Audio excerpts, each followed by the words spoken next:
No sé por qué usted está siempre en el centro de los temas de la Argentina. A ver, quería contar un tema. ¿Retenciones, sí o no? Sí, exacto. Viste que venimos discutiendo, se viene discutiendo desde hace rato, la discusión sobre, o el tema de los derechos de exportación, las mal llamadas retenciones. Y la verdad que tenía ganas, porque me puse a ordenar un poco las ideas respecto a este tema y tratar de ayudar a ordenar el debate. Sobre todo porque, recién lo discutíamos con Tiefenberg por enésima vez, muchos medios suelen titular y decir cosas que francamente son mentiras. Y en esto, la verdad, le pedí a un compañero que me recorte los titulares que dicen que la Argentina es el único país del mundo que aplica retenciones. Y hay un montón. Hay un montón de países, pero hay un montón de titulares además. Claro, retenciones. Argentina y Kazajistán, los dos países que más graban con impuestos a sus exportaciones. Argentina entre los países del mundo que más presiona fiscalmente al campo y desalienta las exportaciones. Argentina está entre los 3 únicos países que desincentivan las exportaciones. Y podría seguir en varios titulares más, en Infobae, Clarín, Agrofy, La Nación y demás, que recurrentemente plantean esto. Ahora, acá hay que analizar una cuestión. La primera cuestión es, las retenciones finalmente son una intervención del Estado en un mercado, si querés, una serie de mercados vinculados al comercio internacional y particularmente a lo que tiene que ver con commodities, es decir, asociado a productos que tienen precio internacional. Ahora, no es la única intervención que existe. También existen los cupos, y alguna vez decís, bueno, cupos, retenciones, dale, más o menos lo mismo. Pero también hay otras intervenciones, incluso si querés, más graves, entrecomillado, para los liberales, como por ejemplo que directamente sea estatal. Lo digo porque muchas veces implícitamente se pone el ejemplo, y a veces explícitamente, de Chile. Bueno, Chile tiene nacionalizado el cobre y nadie se escandaliza. Nunca lo tocó.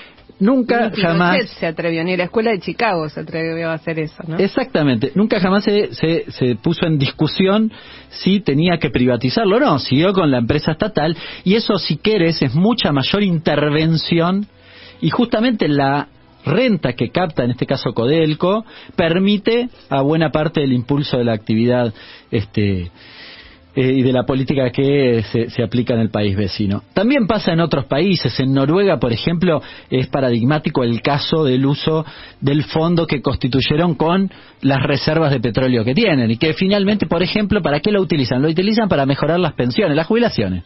No, entonces decía, se puede hacer esto. No parece tan grave. Y estoy hablando 2 ejemplos de empresas directamente estatales.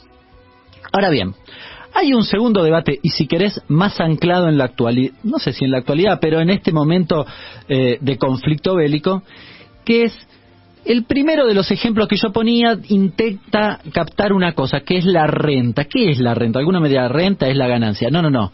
La renta lo entendemos como, si querés, una especie de ganancia que tenés solo por la ventaja comparativa de lo que vos tenés. Por ejemplo, nuestra tierra es más productiva que otra. Entonces, sembrar acá te beneficia respecto de sembrar en otro país porque esta tierra produce más. Bueno, ese diferencial, la ganancia la da, diría, el producto o la producción en el lugar que es más barata, o que la renta es menor.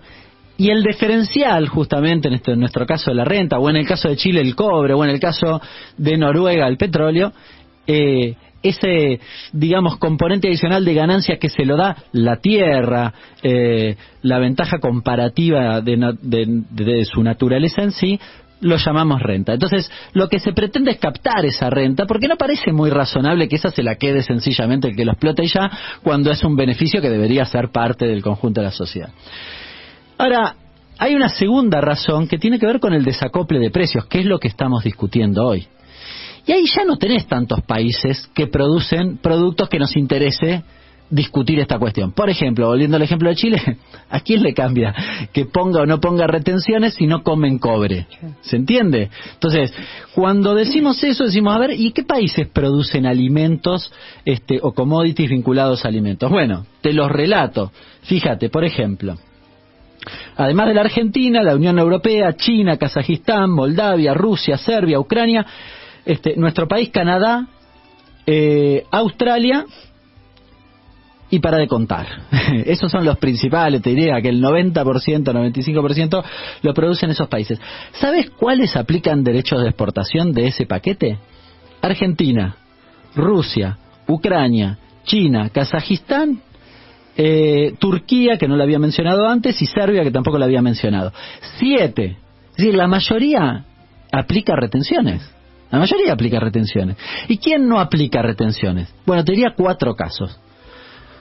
2 son Australia y Canadá, que tienen una característica esos 2 países. Primero, tienen ingresos medios mucho más elevados, pero además, esos 2 países tenían básicamente junta de granos hasta hace muy poquitito. Canadá privatizó su junta de granos, así a la usanza peronista acá en la Argentina, bueno, la misma, en 2016, hace 10 minutos. Y básicamente esa junta de granos era la única que podía comprar el total del grano que se producía en Canadá. Sí, tenía una tarea muchísimo más, si querés, grave en términos intervencionista en los términos. Claro, en términos liberales, mucho más grave y mucho más intervencionista hasta hace muy poquitito. Y los otros 2 países que quedan fuera de eso, Estados Unidos y la Unión Europea, si querés, el conjunto de países, que tienen otra dinámica, tratan de financiar directamente al sector para hacer una especie de dumping a nivel internacional. Conclusión, bueno, es mentira que la Argentina es el único que grava las exportaciones, es mentira que no se puede hacer, es mentira. Después tenemos toda la discusión local que es válida, pero es mentira que los países no aplican esas políticas para tratar de que sus propios personas que viven justamente en cada uno de esos países no puedan pagar más barato lo que producen. La verdad te diría exactamente lo contrario. En aquellos países donde se producen commodities vinculados a alimentos, se aplican retenciones. Seguiremos aquí, allá y en todas partes con esta discusión.